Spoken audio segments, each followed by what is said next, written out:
This baby was born 2 weeks ago in Tijuana. Her mother wanted her to be born in the United States.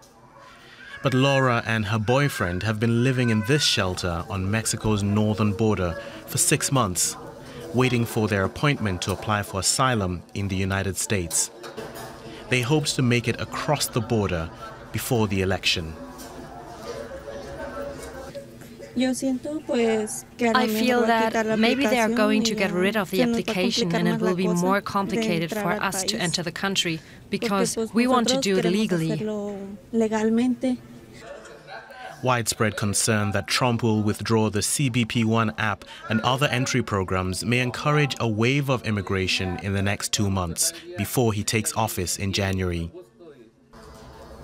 Jose Maria Garcia, the director of this shelter, and other human rights activists say they've noticed a change in conversations in migrant chat rooms.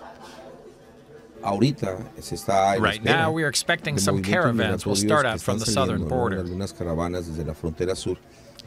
community is increasingly seeking to enter in an irregular manner. That's a serious problem, as there's a very strong issue of insecurity. A risk that will multiply if Trump closes the border on his first day, as one of his advisors has suggested.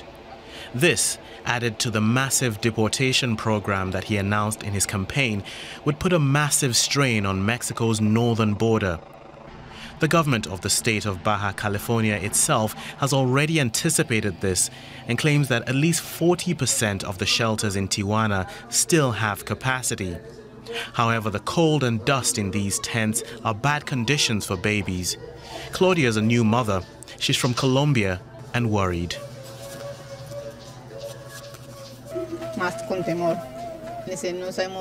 More fear. We don't know what will happen between now and January 20th, what change he's going to make, because we can see that his change is drastic, very hard. If we can't, we have to wait here in Mexico to see what happens.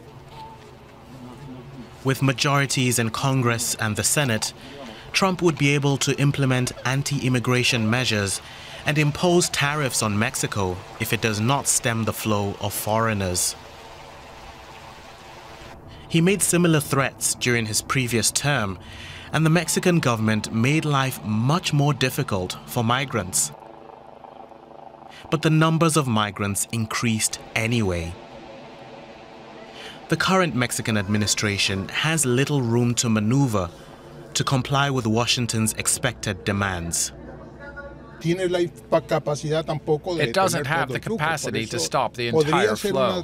That's why it could be a solution to increase these programs, to offer employment to all these people. The migrants themselves already say that if they didn't have the opportunity to get to the United States, they would stay in Mexico.